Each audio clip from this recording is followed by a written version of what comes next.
야고보서 3장 1절에서 12절 말씀입니다. 우리 다 찾으신 줄 믿고 1절부터 12절 우리 함께 읽도록 하겠습니다. 시작. 내 형제들아, 너희는 선생된 우리가 더 큰 심판을 받을 줄 알고 선생이 많이 되지 말라. 우리가 다 실수가 많으니 만일 말에 실수가 없는 자라면 곧 온전한 사람이라. 능히 온몸도 굴레에 씌우리라. 우리가 말들의 입에 재갈을 물리는 것은 우리에게 순종하게 하려고 그 온몸을 제하는 것이라. 또 배를 보라. 그렇게 크고 강풍에 밀려가는 것들을 지극히 작은 키로서 사공의 뜻대로 운행하나니 이와 같이 혀도 작은 지체로 돼 큰 것을 자랑하는도다. 보라, 얼마나 작은 불이 얼마나 많은 나무를 태우는가. 혀는 곧 불이요 불의의 세계라. 혀는 우리 지체 중에서 온몸을 더럽히고 삶의 수레바퀴를 불사르나니 그 사르는 것이 지옥불에서 나느니라. 여러 종류의 짐승과 새며 벌레와 바다의 생물은 다 사람이 길들일 수 있고 기들려 왔거나 혀와 능히 기들릴 사람이 없나니 쉬지 아니하는 악이요 죽이는 독이 가득한 것이라. 이것으로 우리가 주 아버지를 찬송하고 이것으로 하나님의 형상대로 지음을 받은 사람을 저주하나니 한 입으로는 찬송과 저주가 나는도다. 내 형제들아, 이것이 마땅하지 아니하리라. 샘이 한 구멍으로 어찌 단물과 쓴물을 내겠느냐. 내 형제들아, 어찌 무화과 갈람나무 열매를 무화과 나무가 무화과 열매를 맺겠느냐. 이와 같이 짠 물이 단물을 내지 못하느니라. 아멘.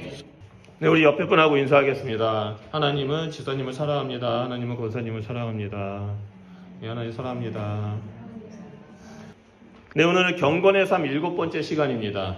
야고보는 이 마지막 때를 살아가는 성도들의 삶에 깊은 관심을 가지고 있었습니다. 그래서 그는 예수 그리스도를 믿는 성도들이 어떻게 경건한 삶을 살아야 하는지에 대해서 야고보서를 기록했습니다. 그동안 우리가 살펴본 것처럼 야고보서 1장과 2장은 각자가 가지고 있는 믿음을 행함으로 열매를 맺어야 한다는 것을 알려줬습니다. 그리고 3장부터는 그 강조했던 믿음을 어떻게 행함으로 나타내야 하는지에 대해서 적용하는 그런 얘기들을 말하고 있습니다. 그 중에 제일 먼저 야고보가 말했던 것은 오늘 본문 말씀에 구원받은 성도들이 말을 어떻게 해야 하는지 그리고 혀를 어떻게 사용하는지에 대해서 말하고 있습니다. 우리가 곰곰이 생각해 보면요, 사람이 말을 할 수 있다는 것은 하나님께서 엄청난 축복을 받았다는 것을 말합니다. 다만 우리가 태어날 때부터 말을 해왔고 말하는 것을 들어왔기 때문에 너무나 익숙해서 이것이 하나님으로부터 온 축복이라는 것을 인지하지 못할 뿐입니다. 말이라는 것은 원래 하나님의 것이었습니다. 하나님은 세상을 창조했을 때 말씀으로 창조하셨죠. 또한 말씀으로 믿음의 조상들과 함께 하셨습니다. 그리고 무엇보다도 태초부터 계셨던 그 말씀이 육신이 되어 이 땅에 오셨습니다. 이를 볼 때 이 말씀은 곧 예수 그리스도이시고 하나님의 중요한 속성, 하나님의 것임을 알 수 있습니다. 이 말씀이신 하나님께서 말씀으로 세상을 창조하시고 인간을 흙으로 창조하셨습니다. 그리고 인간에게 하나님의 형상을 심어주셨습니다. 그리고 그 하나님의 형상 중에 하나가 바로 언어입니다. 말입니다. 언어는 모든 피조물들 중에 오직 사람에게만 가지고 있습니다. 왜냐하면 사람만이 하나님의 형상대로 지어졌기 때문입니다. 하지만 아담과 하와가 선악과를 먹음으로써 인간이 타락을 했죠. 그러면서 언어 역시 타락하게 되었습니다. 에덴 동산을 거닐면서 하나님께서 만드신 창조 세계를 보고 감탄하고 하나님을 찬양했던 언어가 인간의 죄와 욕심과 탐욕에 물들게 되었습니다. 결국 하나님의 형상 중에 하나였던 언어가 하나님의 가장 큰 축복이었던 언어가 타락함으로써 사람들에게 상처를 주고 거짓의 도구가 되어버렸습니다. 결국에 말 때문에 모든 문제가 생겨나기 시작하죠. 말 한마디 때문에 공동체가 분열되고 말 한마디 때문에 역사 속에서 보며 전쟁이 일어나기도 합니다. 그만큼 이 말의 위력은 너무나 우리의 삶 가운데 깊숙이 들어와 있습니다. 예수님은 우리 안에 있는 죄악을 해결하시고 우리를 하나님의 형상을 소유한 자로서 그 온전하신 하나님의 형상을 회복시키기 위해서 이 땅에 오셨습니다. 예수님을 믿는 자는 거듭나고 회복된 그 하나님의 형상을 소유하게 되었습니다. 우리 모두는 하나님의 형상을 소유한 거듭난 사람들입니다. 그렇기 때문에 우린 지금 이 시간에 다른 곳에 놀러 가지도 않고 이곳에 모여서 하나님 앞에 예배를 드리고 있습니다. 우리의 거듭남이 단순히 죄에서 용서받고 구원받는 것으로 끝나지 않습니다. 우리의 거듭남은 우리의 삶의 모든 영역 속에서 이루어져야만 합니다. 그 중에 하나가 말에 실수가 없도록 하는 것입니다. 우리가 경건한 삶을 산다는 것은 믿음의 액션을 취하는 것뿐만 아니라 우리의 언어가 거듭나야 한다는 것을 말하고 있습니다. 그래야지만 진정한 그리스도인, 경건한 그리스도인이라고 야고보는 말하고 있습니다. 오늘 본문 주제는 바로 이 말과 언어, 혀에 관한 내용입니다. 저는 오늘 본문 말씀을 통해서 저와 여러분이 우리의 영혼뿐만 아니라 언어까지 거듭난 경건한 그리스도인이 되길 소원합니다.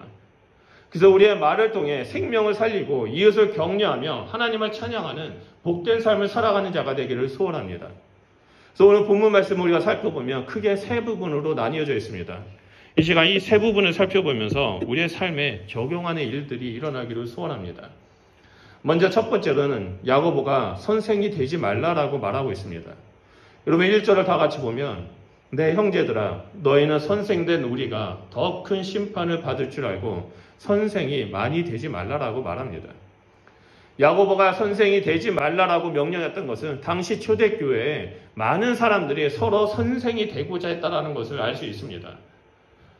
말씀이 중심이 되어야 할 교회에 사람들은 서로 자신의 말이 맞다라고 가르치고 내 말이 성경적이다라고 가르치는 일들이 그 시대에도 동일하게 나타났다는 거죠. 그래서 그 교회가 분란이 일어나기 시작합니다. 당시의 유대 사회는요, 이 랍비, 선생이라는 사람은 존경의 대상이었습니다. 그래서 이 탈무드를 보면 이런 말이 있습니다. 어느 자녀가 자신의 부모와 랍비인 선생이 동시에 물에 빠진 것을 봤을 때 이 자녀는 부모를 먼저 구하는 것이 아니라 무조건 이 랍비, 선생을 먼저 구해야 한다라고 탈무드에 기록되어 있습니다. 그 당시에 유대 사회는 랍비는 부모보다 더 존경받는 존재였고 랍비가 없다면 이 유대 사회가 무너진다라고 가르쳤던 것입니다. 랍비의 가르침이 없다면 그 선생의 가르침이 없다면 유대 사회는 망하고 유대 사회는 세속화된다라고 이들은 말하고 있습니다. 이런 유대 문화의 가치관이 초대교회에도 그대로 들어왔습니다. 왜 들어왔겠습니까? 그들도 유대인이기 때문이죠. 그러다 보니까 사람들이 서로 존경받으려고 교회에서 존경받고 공동체에서 존경받으려고 서로 선생이 되고자 끊임없이 가르치려고 했던 것입니다. 그래서 내 가르침과 다르다 싶으면 그 사람을 정죄하고 판단하는 일들이 이 초대교회에 일어나서 분란이 나타나기 시작한 거죠. 야고보는 그런 자들에게 너희는 선생이 되려고 하지 말라라고 말합니다. 그 이유는 선생이 된 자에게는 더 큰 심판이 있기 때문이라고 말합니다. 선생된 자에게는 더 큰 심판이 있다는 것은 그들에게 다른 사람의 영혼을 맡고 있는 책임이 있다는 것을 말합니다. 우리는 누구나 죽습니다. 그리고 우리 모두는 주님이 오시면 우리는 하나님의 그 백보자 심판 앞에 서 있게 됩니다. 예수님은 마태복음 12장 36절과 37절에 이렇게 말했습니다. 사람이 무슨 무익한 말을 하든지 심판날에 이에 대하여 신문을 받으리니 내 말로 의롭다함을 받고 내 말로 정죄함을 받으리라 라고 말씀하셨습니다. 우리는 언젠가 하나님의 백보자 심판 가운데 서서 우리가 했던 말, 우리가 했던 행동들에 대해서 하나님의 백보자 심판 앞에서 우리는 신문을 받게 될 것입니다. 그렇기 때문에 야고보는 하나님 앞에서 이 심판을 받기 때문에 너희는 선생이 되고자 하지 말라라고 말하는 겁니다. 선생이 된 자에게는 분명한 책임이 있다라는 것을 말하고 있는 겁니다. 선생은 사람들을 가르치는 자리에 있다 보니까 더 많은 말을 하게 되고 그래서 그 말로 인해서 실수를 하게 되고 죄를 짓게 될 수 있다는 겁니다. 그래서 야고보는 2절에 이렇게 말합니다. 우리가 다 실수가 많으니 만일 말에 실수가 없는 자라면 곧 온전한 사람이라 능히 온몸도 굴레에 씌우리라 라고 말합니다. 여러분, 여기서 온전한 사람이라는 것은 적당히 말조심하고 적당히 자신의 삶을 되돌아보는 사람이 아닙니다. 온전한 사람이라는 것은 모든 것에서 퍼펙트하고 완벽한 사람을 말합니다. 이런 사람은 자기가 하는 말에 진실하고 실수가 없습니다. 그런데 우리는 이 야고보가 말하는 온전한 사람이 될 수가 없습니다. 왜냐하면 우리는 너무나 연약하고 우리 안에 죄성이 있기 때문에 나도 모르게 말을 실수를 하는 경우가 있습니다. 이 땅에서 온전한 사람은 오직 한 사람밖에 없습니다. 누굽니까? 이 땅에 인간의 몸으로 오신, 육신으로 오신 예수 그리스도 한 분밖에 없습니다. 그렇다면 이러한 사실을 알면서도 왜 말에 실수 없는 자라면 곧 온전한 사람이라고 야고보는 말했을까요? 그것은 바로 말을 실수하지 않는 것이 얼마나 중요한지를 알려주기 위해서 야고보는 이렇게 말했다는 겁니다. 사람들은 말 실수를 중요하게 여기지 않는 경우가 있습니다. 말 실수하는 것에 대해서 별것이 아니다라고 여기는 사람들이 있습니다. 하지만 이것은 매우 심각한 문제입니다. 왜냐하면 말 실수는 마음속 깊숙이에서 나오는 내면의 문제이기 때문입니다. 우리가 나무의 열매를 보면서 이 나무가 뿌리가 병들었는지 또는 건강한지를 알 수 있습니다. 그런 것처럼 우리의 입술에서 나오는 말이 부정적인 말이라면, 다른 사람들을 비방하는 말이라면 우리의 내면은 더러운 것에 대해서, 죄악에 대해서 지배당하고 있다는 것을 보여주고 있다는 겁니다. 반면에 하나님을 찬송하는 말이 나오고 하나님을 예배하는 말이 나오고 하나님의 말씀을 읊조리는 그런 일들이 우리의 입술에 나온다는 것은 우리 안에 성령이 가득하고 하나님의 말씀이 충만하게 임한다는 것을 보여주고 있습니다. 그렇기 때문에 야고보는 먼저 누군가에게 가르치는 자가 되지 말고 자신의 내면을 살펴보면서 온전한 사람이 되라라고 강조하고 있습니다. 야고보가 이렇게 강조한 이유가 있습니다. 그 이유는 두 번째로 말의 영향력 때문입니다. 이에 대한 구절이 3절에서 6절에 나옵니다. 우리 3절과 6절 말씀 우리 다 같이 한 목소리로 읽어보도록 하겠습니다. 시작. 우리가 말들의 입에 재갈을 물리는 것은 우리에게 순종하게 하려고 그 온몸을 제어하는 것이라. 또 배를 보라. 그렇게 크고 강풍에 밀려가는 것들을 지극히 작은 키로서 사공의 뜻대로 운행하나니 이와 같이 혀도 작은 지체로 돼 큰 것을 자랑하는도다. 보라, 얼마나 작은 불이 얼마나 많은 나무를 태우는가. 혀는 곧 불이요 불의의 세계라. 혀는 우리 지체 중에서 온몸을 더럽히고 삶의 수레바퀴를 불사르나니 그 사르는 것이 지옥불에서 나느니라. 아멘. 여러분, 말씀을 보면 야고보는 여러 가지 예를 들면서 말의 영향력에 대해서 말하고 있습니다. 그 예는 무게가 2톤이나 되는 말을 제어할 수 있는 것이 그 말의 입에 물리는 재갈이라고 말합니다. 여러분, 흔히 말의 힘을 마력이라고 하죠. 그 1마력은 75kg의 무거운 짐을 1초에 1m를 끌어올리는 힘이라고 합니다. 근데 말 한 마리가 가지고 있는 마력은 4마력으로서 이 계산을 해보면 한 마리는 1초에 300kg의 무거운 짐을 들어 올릴 수 있다고 합니다. 반면에 인간은 어떻습니까? 1초에 1m를 들어 올릴 수 있는 힘은 고작 몇 킬로밖에 되지 않습니다. 그런 인간이 300kg을 1초에 1m를 올릴 수 있는 말을 컨트롤할 수 있는 것은 말의 입에 재갈을 물렸기 때문에 가능합니다. 또한 야고보는 배의 작은 키에 대해서 얘기하죠. 큰 배가 바다를 이리저리 왔다 갔다 하도록 컨트롤하는 것이 그 배 밑바닥에 붙어있는 작은 키라라고 말합니다. 이 작은 키의 방향으로서 거대한 배를 동쪽이든 서쪽이든 어느 곳이든 옮길 수 있다고 말합니다. 이런 것처럼 혀는 작은 것이지만 그 영향력이 엄청나다라고 말하죠. 그러면서 또 다른 예가 작은 불에 대해서 말합니다. 작은 불이 온 나무를 태우고 불사르는 것처럼 작은 여가 온몸을 더럽히고 삶을 불사른다고 말합니다. 우리가 몇 년 전에 이 호주에 산불이 너무 심하게 난 적이 있습니다. 근데 어느 지역인지 기억이 안 나는데 뉴스를 보니까 그 담뱃재 하나가 그 산 전체를 태우고 그곳에 있었던 집들까지 다 태우고 많은 사람들이 죽었던 일들을 우리는 뉴스를 통해서 보고 경험한 적이 있습니다. 이런 것처럼 혀는 아무리 작은 것이지만 모든 것을 불사를 정도로 큰 영향력이 있다고 말합니다. 특히 6절 후반부를 보면요. 삶의 수레바퀴를 불사르나니 그 사르는 것이 지옥불에서 나느니라라고 말하고 있습니다. 여기에서 삶의 수레바퀴는 뭐를 말하냐면 한 사람의 인생의 모든 것, 그 사람이 걸어온 역사, 그 사람이 행했던 모든 것을 무너뜨린다는 것을 의미합니다. 그뿐만이 아니죠. 한 사람의 거짓말이 전쟁을 일으키고 한 사람의 거짓말이 공동체의 분열을 나타내고 한 사람의 거짓말이, 잘못된 말이 나라를 망하게 하고 국가와 사회와 시스템을 무너뜨리게 만듭니다. 이런 일들은 하나님으로부터 온 것이 아니라 지옥불에서 나왔다라고 야고보는 말합니다. 한마디로 마귀와 귀신으로부터 온다는 거죠. 그래서 예수님은 요한복음 8장 44절에 이렇게 말합니다. 마귀는 거짓의 아비라라고 말씀하셨다는 겁니다. 우리가 혀를 제거하지 못한다면 우리는 이 마귀의 사탄의 도구가 된다는 사실을 우리는 깨달아야만 합니다. 그런데 야고보는 사람은 능히 혀를 제어할 수 없다라고 말합니다. 7절과 8절을 보면 여러 종류의 짐승과 새와 벌레와 바다의 동물은 다 사람이 길들일 수 있지만 오직 혀는 능히 길들일 사람이 없다라고 말합니다. 그 누구도 혀를 길들일 수가 없습니다. 그 말을 컨트롤할 수가 없습니다. 우리가 자칫 생각을 놓는다면 우리는 부정적인 말을 할 수밖에 없습니다. 혀는 쉬지 아니하는 악이고 죽이는 독이 가득하다라고 말합니다. 그렇다면 우리는 도대체 어떻게 이 혀를 다룰 수 있겠습니까? 우리는 어떻게 하지만 이 문제, 우리의 이 연약함에서 벗어나서 우리의 말을 거룩한 말로 만들고 우리의 혀가 하나님을 찬양하는 말만 나올 수 있도록 하나님을 예배하는 찬송만 나올 수 있도록 할 수 있을까요? 그것이 바로 세 번째로 혀의 이중성과 혀의 불일치를 보면서 그 근원을 제거하는 것입니다. 9절과 12절 말씀을 보면 이렇게 말합니다.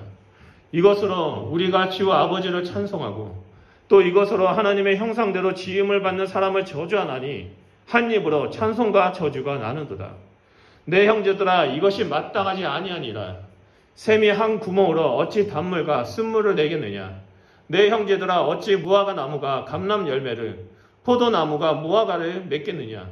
이와 같이 짠물이 단물을 내지 못하느니라 라고 말합니다.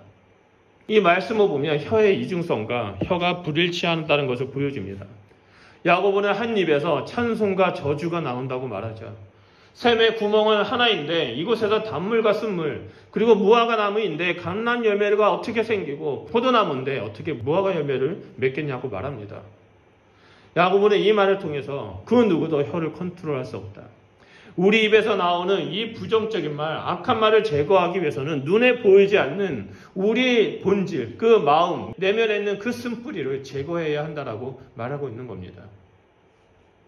마음 가운데 시기와 질투, 분노와 거짓 같은 제약된 마음이 싸그리 제거되어야지만 우리의 입술에는 오직 하나님을 찬송하게 되고 하나님을 예배하고 사람들을 살리는 생명력 있는 말을 하게 됩니다. 하지만 우리 안에 어떠한 제약이 있고 탐욕이 있다라면 그 제약 때문에 그 겨자씨만한 악한 것 때문에 거짓된 말을 하게 된다는 겁니다. 그래서 이중적인 모습을 벗어날 수가 없습니다. 우리의 이 굳은 마음을 깨지고 새롭게 변화되지 않는다면 이 문제는 해결할 수가 없습니다. 하나님은 에스겔서 36장 26절에 이렇게 말씀하셨습니다. 우리 다 같이 읽겠습니다. 시작. 또 새 영을 너희 속에 두고 새 마음을 너희에게 주되 너의 육신에서 굳은 마음을 제거하고 부드러운 마음을 줄 것이며 라고 말씀하셨습니다. 우리 안에 있는 쓴뿌리, 우리 안에 있는 굳은 마음, 우리 안에 있는 제약을 제거하기 위해서는 하나님께서 부어주시는 새 영과 새 마음이 우리 안에 심겨져야 한다라고 말하고 있습니다. 그러기 위해서는 우리가 행해야 될 것은 두 가지입니다. 먼저는 우리의 모든 삶과 육신과 영혼 가운데 그리고 우리 마음 가운데, 심령 가운데 예수 그리스도를 영접해야 한다는 겁니다. 단순히 입으로 믿습니다라고 고백하는 것이 아니라 예수님을 믿어서 내 영혼이 구원받았다라고 만족하는 것이 아니라 내 삶의 주인 되신 예수님께서 우리의 심령에 자정하시고 우리 심령 가운데 예수 그리스도의 보혈로 가득 채워주시기를 기도해야 한다는 겁니다. 예수님의 보혈이 우리 심령 가운데 가득 채워질 때 그 굳은 마음은 녹고 새 마음을 얻을 수가 있습니다. 바울은 고린도후서 5장 17절에 그런즉 누구든지 그리스도 안에 있는 새로운 피조물이라 이전 것은 다 지나가서나 보라 새 것이 되었도다라고 말했습니다. 예수님만이 우리의 마음을 새롭게 하실 수 있습니다. 만약 여러분들 가운데 나는 예수님을 믿고 구원받았습니다라고 고백하지만 입술 가운데 자꾸 부정적인 말이 나온다면 내 마음 가운데 내 마음의 어떠한 영역 가운데 아직도 예수 그리스도를 영접하지 못한 부분이 있는가? 아직도 예수님의 보혈로 적시지 못한 부분이 있는가를 우리는 꼭 살펴보고 찾아봐야 한다는 겁니다. 그래서 그 안에 있는 습뿌리를 제거하고 그것에 예수 그리스도의 보혈이 넘쳐나도록 우리는 기도해야 한다는 거죠. 그리고 두 번째로 우리가 해야 할 것은 하나님 앞에 나아가 스스로 죄인임을 인정하면서 나는 할 수 없습니다. 하지만 새 영이신 하나님의 영이신 성령님께서 내 안에 충만하게 임하신다면 내 안에 있는 굳은 마음은 깨어지고 나의 입술은 하나님만을 찬양하는 일들이 일어날 것입니다라고 고백하는 자가 되어야 한다는 거죠. 성령님께서 우리 안에 충만하게 임한다면 우리 안에 있는 그 굳은 마음을 깨뜨려 주십니다. 그 굳은 마음은 무너지고 부드러운 마음이 심겨지게 됩니다. 그리고 그곳에 말씀이 심겨져서 30배, 60배, 100배의 열매가 우리의 심령 가운데 솟아나게 된다는 거죠. 그래서 우리의 삶이 그 열매가 이웃들에게 흘려보내는 일들이 우리의 삶 가운데 나타난다는 겁니다. 성령님께서 우리 가운데 임하시며 쓴뿌리를 제거하시고 새로운 믿음의 뿌리를 심겨주십니다. 우리 안에 있는 불의와 제약된 마음, 교만과 시기와 미움과 거짓된 마음을 성령의 불로 다 태워주십니다. 결국 예수 그리스도의 보혈과 성령의 충만하심으로 말미암아 우리는 새로운 피조물이 되었습니다. 언제나 하나님의 형상을 드러내는 사람이 될 수 있습니다. 샘이 한 구멍으로 단물과 쓴물을 동시에 낼 수 없습니다. 무화과 나무가 감람 열매를 맺을 수가 없습니다. 포도나무가 무화과 열매를 결코 맺을 수가 없습니다. 짠물이 단물을 내지 못합니다. 그렇기 때문에 우리의 입술에서 부정적인 말이 나온다면, 다른 사람들을 탓하는 그런 비방하는 말이 나온다면 우리는 내 마음이 지금 병들었구나. 내 마음에 아직도 예수님의 보혈이 넘치지 않는 것이 있구나. 예수님을 영접하지 못한 영역이 있구나라는 것을 우리는 깨달아야만 합니다. 그리고 그 깨어진 마음, 그 쓴뿌리가 있는 그 마음, 상처 입은 그 심령을 들고 하나님 앞에 나아가야만 합니다. 주님, 제 마음이 깨어졌습니다. 하나님, 제 마음을 만져주십시오. 저를 긍휼히 여겨주십시오. 그곳에 예수 그리스도의 보혈로 덮여주셔서 정결해 주십시오라고 우리는 기도하고, 그리고 더불어 더 나아가 여기서 만족하는 것이 아니라 성령 하나님 제 삶 가운데 충만하게 임하여 주십시오. 나의 모든 영역을 다스려 주십시오. 성령의 불로 제 심령을 다 태워주십시오. 저는 하나님의 사람이 되길 소원합니다. 비방하는 말을 하는 자가 되는 것이 아니라, 거짓된 말을 하는 자가 되는 것이 아니라, 부정적인 말을 하는 자가 되는 것이 아니라, 날마다 하나님을 찬양하고 하나님을 예배하고 이웃을 살리는 그런 자가 되길 소원합니다. 성령 하나님 저 가운데 충만하게 임해 주십시오라고 우리는 기도해야만 합니다.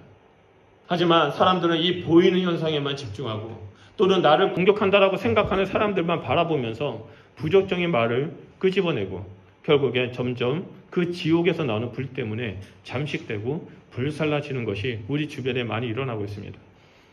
야고보는 지금 참된 믿음 생활을 하는 성도들에게 본질에 집중하라라고 말합니다. 우리의 본질은 하나님의 새로운 피조물이고 하나님의 온전한 형상을 소유받은 자입니다. 우리의 영혼만 온전한 형상이 된 것이 아니라 우리의 심령도, 우리의 입술도, 우리의 몸도, 우리의 마음도 모든 부분이 거듭난 하나님의 온전한 현상을 가진 사람이라고 합니다. 참된 믿음을 가지고 있다면 그에 합당한 열매를 맺어야만 합니다. 다른 사람을 비방하고 저주하고 욕하는 것이 아니라 그 사람들을 위해서 기도하고 그 사람들을 세우고 그 사람들 가운데 하나님의 사랑을 흘려보내는 그런 축복의 통로가 되어야 한다는 거죠. 우리가 예수 그리스도 보혈 가운데 잠기고 성령에 충만한다면 우리의 입술은, 우리의 영혼은, 우리의 삶은 사람을 살리는 영향력을 끼치는 자가 된다는 겁니다. 사랑하는 성도 여러분, 우리 사람들의 말에는 한 영혼을 살리고 죽이는 힘이 있습니다. 그렇기 때문에 오늘 함께 예배드리는 우리 성도님들은 이 말의 영향력을 기억하면서 말로 가르치는 자가 되는 것이 아니라 하나님의 마음을 전하는 자가 되기를 소원합니다. 오직 이 말의 영향력을 기억하면서 예수 그리스도의 보혈과 성령으로 새 마음을 받아서 온전한 하나님의 형상을 드러내는 경건한 그리스도인이 되시기를 바랍니다. 말과 언어 생활은 한 사람의 믿음의 실체를 나타냅니다. 말과 언어는 그 사람의 인격의 실체를 보여주고 있습니다. 그렇기 때문에 우리는 계속해서 우리의 영혼이, 우리의 인성이, 그리고 우리의 심령이 하나님 앞에서 거듭나기를 간구하면서 기도하면서 예수 그리스도를 의지하고 성령의 충만함을 구하면서 나아가는 자가 되어야만 합니다. 여러분, 우리가 하나님의 사랑 가운데 머문다면, 그리고 우리가 정말 하나님을 사랑한다면 우리는 우리의 입술을 제어하는 자가 되어야만 합니다. 우리의 힘으로 하는 것이 아니라 예수 그리스도의 보혈로, 그리고 성령의 능력으로 우리는 우리의 입술이 하나님을 찬양하고 사람을 살리는 그런 영향력을 끼치는 자가 되어야만 합니다. 그래서 우리 성도님들은 날마다 하나님의 감사의 고백을 하고 축복의 말을 통해서 사람들을 세우고 그들의 영혼을 살리는 그러한 주님의 기쁨 되는 통로가 되시길 주님의 이름으로 축원드립니다. 우리 이 시간에 말씀을 좀 기억하면서 기도했으면 좋겠습니다. 혹시 여러분들의 마음 가운데 쓴뿌리 있는 부분, 어떠한 생각만 하면은 갑자기 분노가 일어나고 부정적인 말을 부정적인 말이 나오려고 하는 경우가 있습니까? 또는 여러분 마음 가운데 아직도 아픔이 있는 부분이 있습니까? 사람들이 여러분들이 이해하지 못해서 그 아픔이 있어서 그 사람들 쳐다보기도 싫고 그 사람만 보면 좀 안 좋은 말이 나오려고 하는 경우가 있습니까? 우리 시간에 기도할 때 하나님 제 안에 하나님의 예수 그리스도의 보혈로 덮어주십시오. 성령의 충만함으로 임하여 주십시오. 내 안에 있는 쓴뿌리를 제거하여 주십시오. 내 힘으로는 내 입술을 컨트롤할 수 없는데 예수 그리스도의 보혈로 덮어주시고 성령님께서 임하여 주신다면 저는 그 혀를 컨트롤하면서 하나님만을 찬양하고 사람을 살리는 그 말을 할 수 있음을 이 시간 고백합니다. 성령 하나님 우리 가운데 충만하게 임하여 주십시오. 성령 하나님 우리 가운데 예수 그리스도의 보혈로 덮어주십시오라고 우리 이 시간에 다시 한번 주여 삼창하며 기도하도록 하겠습니다. 기도하겠습니다.